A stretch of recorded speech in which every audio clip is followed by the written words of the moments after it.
Hello and welcome to the fourth lecture of the course Forex in 3 steps. Today we will be talking about rewards and risks in the financial markets. What is risk and return? Risk and return is the difference between expected profit and expected loss. Traders use this to calculate the risk to reward ratio before entering the market and investing. Successful entrepreneurs do this too, calculating the potential risks and returns for every strategic investment. And just like we said before in the previous lectures, you need to treat your trading account and your trading journey as if it's your own business, as if it's your own company. Before any trade, you need to measure the risk. You need to make sure you're risking an amount you can afford to lose and that the reward is worth it, just like CEOs and business owners and entrepreneurs do. Let's talk about the relationship between risk and reward. As you can see in the graph below, low risk usually means low returns, but the higher the risk, the higher the potential returns. And this is not just only for trading, this is for life.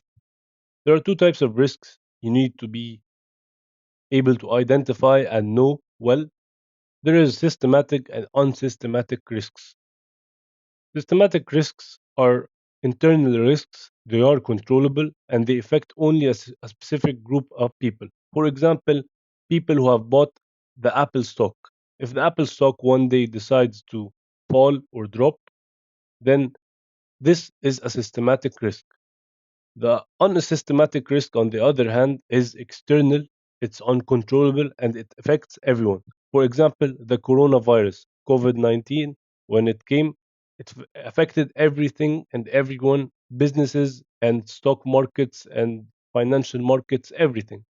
And of course, as you may know by now, the reality of Forex and the reality of trading in the financial markets involves a high risk to your invested capital. And that is why we will be talking very soon about things you can implement to avoid losing. And even if you lose, because it's a normal process, it's something that every trader experiences, you will be losing a very minimal amount that you are comfortable and that you are able to lose. Let's talk about some mistakes that increase risk while trading that you can avoid. The first thing is trading continuously. People also call it over trading, and what it means is taking too many trades in the financial markets. This is usually a lack of patience or uh, revenge trading. Some people, when they start losing their money to trading, they start being very reckless and they lose patience and they stop following their plan. And this can lead to liquidation, which is a loss of your whole trading account. The second thing is putting all investments in one basket. We talked about this. You need to be able to diversify your investments and your trading.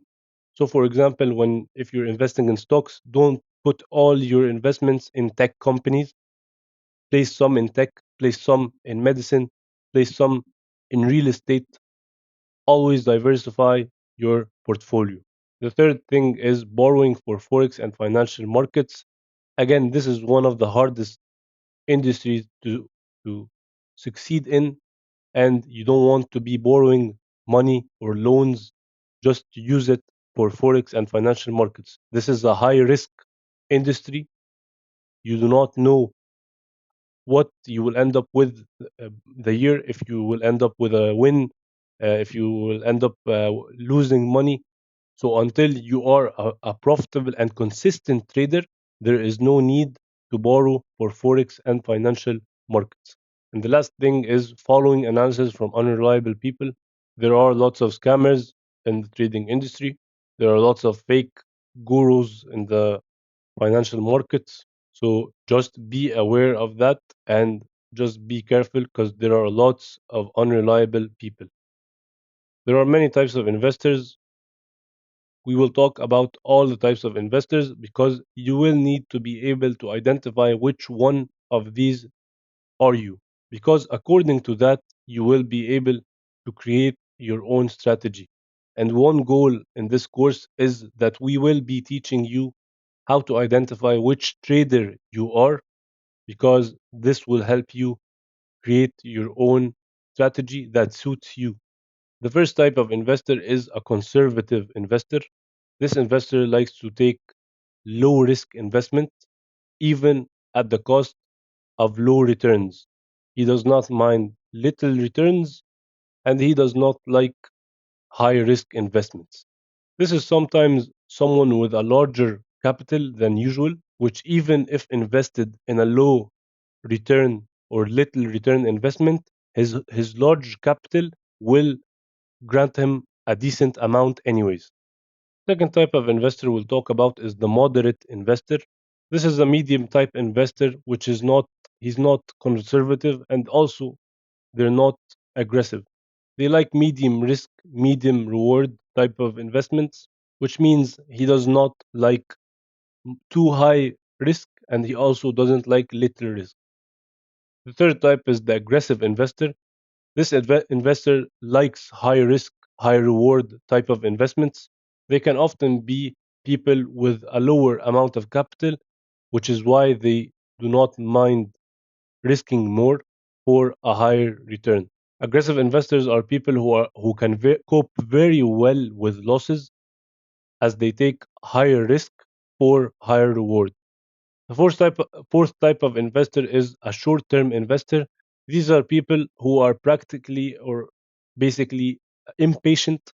They like to be in and out of the markets and out of their investments quickly, and they usually look for quick flips and quick ways to make money in a short duration of time. The last type of investor is the long term investor. These are people who are usually patient and don't mind staying in long term investments and see profits after a longer duration of time. And that is the end of this lecture. You will probably by now see yourself in one of these, but we will still talk lots more about the type of traders and the type of trader you are and which one you want to be, and see you in the next video.